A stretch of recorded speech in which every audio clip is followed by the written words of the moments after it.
Todos sean bienvenidos, porque en esta noche podré compartir con ustedes leyendas de nuestra región, en este caso de Ciudad Mendoza.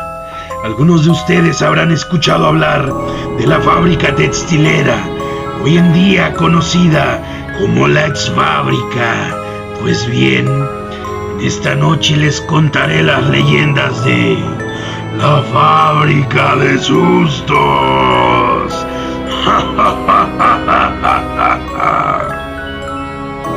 La Ex-Fábrica textilera de Santa Rosa, como hoy la conocemos, fue el lugar de trabajo de muchos hombres, mujeres y niños. Muchos de ellos incluso vivían en el interior de esta fábrica. Rafael Moreno fue líder dentro del círculo de obreros, un hombre que luchó por los ideales de sus compañeros y por esto mismo fue fusilado durante el movimiento. Se dice que el alma de aquel hombre sigue penando hasta la fecha, ya que las personas que se han adentrado en estas instalaciones afirman haber visto a un hombre con sombrero. ¿Acaso se tratará del mismísimo Rafael Moreno? Se dice que aquellos que han tenido una muerte tan violenta no consiguen paz, por ello durante la noche deambulan en busca del descanso eterno. Por otra parte, se cuenta que años después, cuando aún funcionaba la fábrica, muchos trabajadores tuvieron experiencias extrañas, sentían la presencia de alguien más, pero al voltear a verlo, no se encontraban a nadie. También cuentan que mientras trabajaban, algunos sentían que los tocaban o que los empujaban y pensando que eran sus compañeros, no hacían caso. Pero cuando de pronto volteaban, se daban cuenta que no había absolutamente nadie. Hay quienes dicen que vieron chaneques corriendo de un lado a otro, haciéndoles maldades. Llegaron a escuchar susurros y lamentos. Inclusive, muchos afirman haber visto a una niña, la cual falleció aquí mismo, y dicen que hasta la fecha se aparece, gritando y buscando dónde estará su mamá.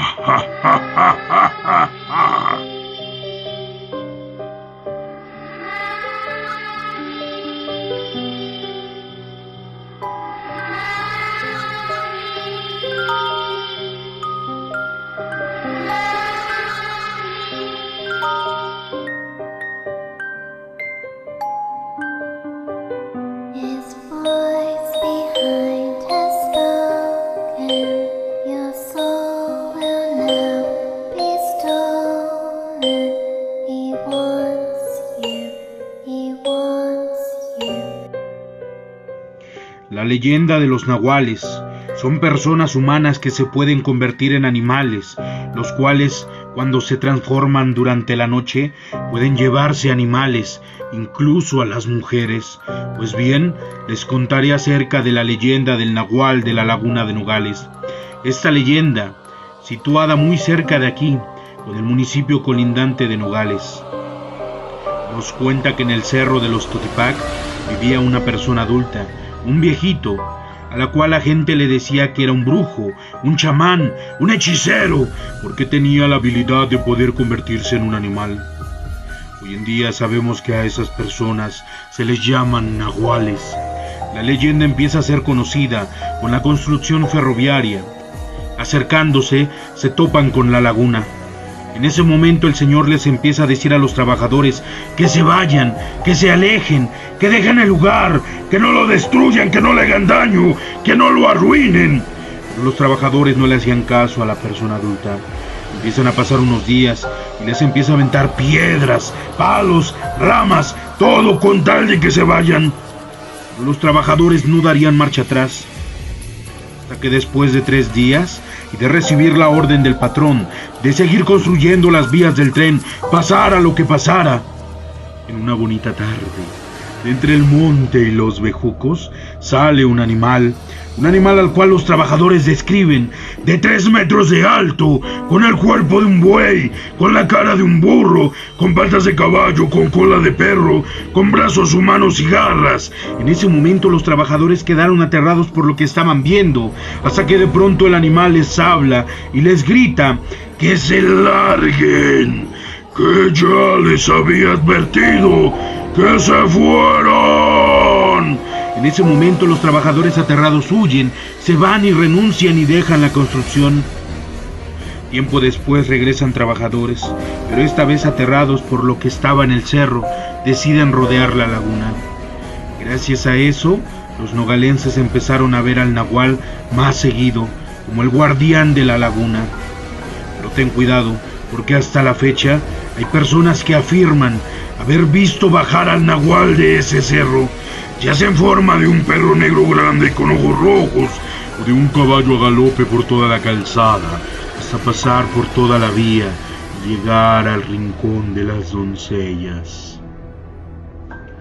La leyenda del Señor del Gallo. Esta leyenda tiene más de 200 años, desde que un día, un joven matrimonio conformado por Juan y Josefina, al comenzar una nueva etapa de su vida, se dieron a la tarea de conseguir trabajo, por lo que no se sabe a ciencia cierta si provenían de alguna de las colonias o comunidades cercanas. El esposo, sin duda alguna, de inmediato comenzó a recorrer el tianguis, que se acostumbraba a poner los días martes. Al iniciar el día, paseaban por los establos, que eran los más concurridos de nuestros paisanos de la Cuesta, Palo Verde, Maltrata o Aculcingo. En él estacionaban a sus mulas, caballos o burros para poder descansar y poder intercambiar el ocote, las hierbas medicinales, sillas, quesos y otras mercancías. Al caer la tarde, Juan ya había recorrido casi todo el tianguis sin encontrar ni un solo trabajo. En cambio, su esposa Josefina encontró trabajo, ayudando a una persona a recoger uno de los puestos que se ponía a vender costales de maíz. Casi al filo de las 6 de la tarde, Juan llegó al puesto del Señor del Gallo, conocido así porque llevaba con él siempre un gallo de plumaje negro brillante y con unos ojos profundos negros. El Señor del Gallo tenía la costumbre de tomar aguardiente y acudía a las pocas cantinas que había, en busca de alcohol de caña y pulque de aquella época. Sin mucho esfuerzo, Juan se dirigió a aquel hombre que aparentaba ya más de 60 años. Tenía una voz agria, vestía un cotón que le cubría la mayor parte del cuerpo. «Disculpe usted». Juan se acercó dudoso al señor. «Yo le puedo ayudar a vender sus telas. Deme la oportunidad. Yo no pido mucho, la comida y el sueldo. Pues verá, no tengo mucho de haberme casado y necesito llevar dinero a la casa». Con el ceño fruncido y una mirada que clavaba en cada poro de la piel del joven, le respondió algo inusual. «¿Tú eres creyente?» «Sí, señor, lo soy». «Pues te voy a pedir una cosa. La próxima semana te espero aquí a las 4 de la mañana. No lleves nada en lo que creas. No quiero que lo vayas a perder, o que alguno de tus compañeros te lo robe. Evítame esas dificultades». «Sí, señor», respondió Juan. «Eso sí, la paga son los días sábados, porque también vendo en otros lugares». Juan se marchó y enseguida se reunió con su esposa para contarle. «¿Encontraste algo, esposa?», le preguntó Juan. «Sí, yo venderé maíz». «¿Y tú?». «Yo también encontré trabajo. Venderé telas con el Señor del Gallo». «¿El Señor del Gallo?», le preguntó Josefina. «Sí, así lo conocen». El famoso Señor del Gallo iba de tianguis en tianguis y de ahí se llevaba a trabajadores, pero nunca del mismo lugar. Una cosa que Juan desconocía. Llegado el día del tianguis, Josefina y Juan acudieron a sus trabajos, y una vez que el tianguis ya se había levantado, Josefina buscó a Juan, pero no lo encontraba. Preguntó a los demás comerciantes si lo había visto, a lo cual siempre respondían no. Buscó en la cantina, fue a ver si estaba con su familia, pero nada de Juan. Su última opción era esperar hasta la semana siguiente, ya que se pondría quien le dio el trabajo y podría preguntarle. Entonces esperó hasta la semana siguiente, que se pusiera nuevamente el tianguis. Y sí, efectivamente, el señor del gallo llegó como de costumbre a vender sus telas, pero esta vez con otros jóvenes. Al ver que Juan no se encontraba entre ellos, angustiada y desesperada se acercó a preguntar: «Buenos días, hace una semana vino con ustedes mi marido, y desde entonces no he podido encontrarlo». «Yo no sé nada», respondió molesto el señor del gallo. «Le pagué, se emborrachó y se fue con otra mujer». Algo en el interior de Josefina le decía que Juan no había tomado esa decisión, así que se esperó a que recogiera el puesto y con mucho cuidado fue siguiendo al señor del gallo, él sin darse cuenta. La señora lo seguía. De inmediato comenzaron a cambiar de actitud los trabajadores. Se empezaban a ver mareados, como si se hubieran embriagado toda una noche. El señor del gallo los cargó inconscientes y los montó en sus mulas, que estaban rumbo a unas veredas junto al río. Josefina se sorprendió al ver cómo el señor los cargaba con tanta facilidad, lo cual era raro de mencionar, ya que el hombre tenía una edad muy avanzada. Después de un poco más, Josefina vio que el señor del gallo se quitó el cotón y el sombrero que llevaba. Después de avanzar un poco más, Josefina vio que el señor se quitó el cotón y el sombrero que llevaba. Enseguida comenzó a emanar un olor nauseabundo a medida que ella se acercaba a él. Escondida entre los matorrales, pudo ver hacia dónde se estaba dirigiendo. Era una enorme cueva escondida entre la montaña, pero al ver cómo de la nada surgió una puerta con cráneos humanos incrustados, quedó helada del miedo. El señor se metió junto a aquellos hombres a la cueva y no volvió a verlos. Con los ojos enrojecidos, regresó abajo hasta encontrar nuevamente el camino a casa, y aún sin poder creer lo que había visto, se apresuró en busca de la capilla que estaba más cercana. Por fortuna, se acercó un padre al verla llegar. «¿Por qué estás tan agitada, hija?». Josefina le contó todo lo que había pasado, a lo cual el sacerdote le dijo: «Buscaremos ayuda. Si es verdad lo que dices, yo mismo te voy a ayudar». «No sé cómo, pero lo voy a hacer». Armado de valor, el sacerdote hizo oración al caer la noche, y después, al ir a dormir, tuvo un sueño. En ese sueño se le apareció la Virgen de Santa Rosa, venerada allá en Lima, Perú, y le dijo: «Tomarás tu rosario y llevarás contigo una Biblia y bendecirás un crucifijo, porque aquello que ha sucedido es obra del maligno». Al día siguiente, Josefina y algunos pobladores llevaron antorchas, palos, machetes y trinches. Para enfrentar al señor del gallo, acudieron al padre, y entonces de la nada apareció el señor del gallo. «¡Tú! ¡No puedes venir aquí!». Ante la mirada enfurecida y amenazante de aquel hombre, algunos huyeron de miedo, pues en cuanto apareció le comenzaron a salir cuernos, y sus pies eran de animal en lugar de ser humanos. Quienes se quedaron intentaron quemarlo, pero les resultaba imposible. «Esto es entre él y yo», dijo el padre para todos. De pronto el señor del gallo le respondió: «Tira lo que traes», exclamó el señor del gallo, quien era el mismísimo Satanás. «Es a mí a quien quieres. Ven por mí», le dijo al padre. Y el padre entró con él. Fue así que los pocos que quedaban inmóviles por el miedo se alejaron. El padre entró sin el rosario, sin el crucifijo, ni siquiera con el agua bendita. Cuenta la leyenda que hizo un pacto con el diablo a cambio de la vida de los demás.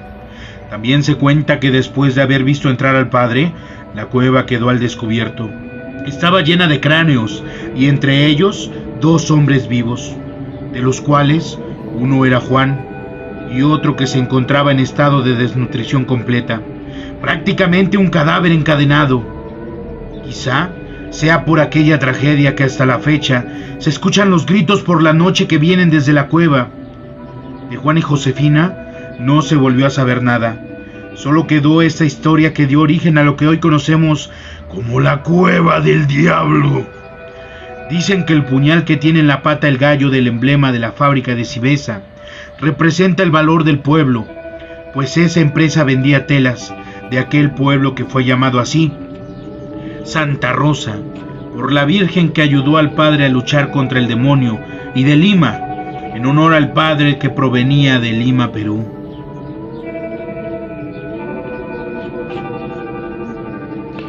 La leyenda de la mulata de Córdoba. Esta mujer misteriosa poseía una belleza inigualable e inexplicable, pero lo que realmente la caracterizaba era su don para crear medicinas, así como manifestar tormentas y predecir eclipses. Era tan hermética que nadie conocía a sus padres, pero sus rasgos mulatos eran tan finos que no parecía ser de la región. Los lugareños aseguraban que la mulata era tan bella que llevaba a la perdición a los hombres y cautivaba envidias entre las mujeres. Esto desencadenó la furia de la gente, quienes comenzaron a rumorar que la mulata debía su belleza a la magia negra. Entre las versiones que circulan en la zona, ella fue condenada por magia negra. Entonces la encerraron en la cárcel y estuvo custodiada hasta que un día fue condenada a muerte.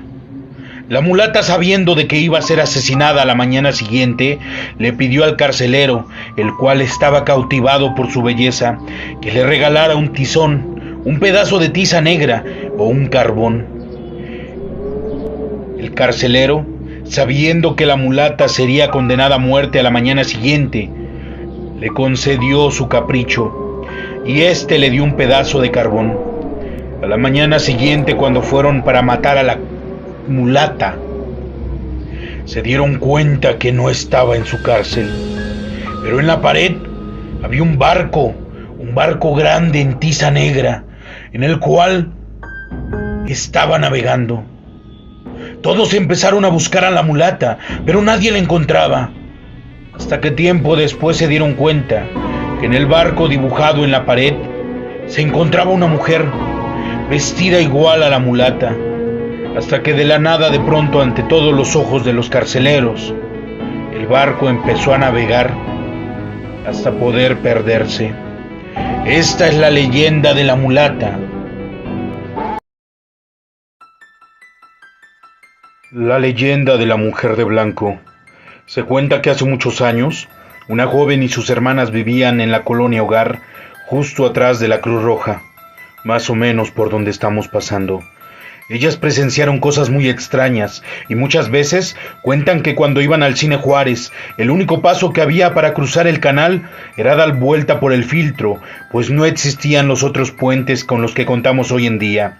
Se cuenta que ellas vivían junto a una tía y que al pasar por el filtro vieron que estaba una señora vestida de blanco sobre el mismo. Como en ese entonces había muy poca luz y solo eran unos cuantos focos por esa colonia, era difícil ver con claridad. Cuando ellas estaban pasando, les llamó a todas, así que le dijeron a su tía: «Tía, hay una señora parada en el filtro y nos está llamando. Vamos a verla». «No, no hagan caso», contestó su tía. «Caminen rápido y no la miren». Entonces apresuraron su paso y ya pasado el filtro, la mujer de blanco dio un fuerte y desgarrador alarido. Al escucharlo, todas partieron a correr hasta llegar a su casa, pero entre más corrían, más se escuchaba el grito. Al llegar a su casa, el alarido se escuchaba aún más, por lo que aterradas le contaron lo que había sucedido a sus abuelos. La abuela de inmediato les echó humo de cigarro sobre todas ellas, ya que habían llegado vomitando porque les había dado aire.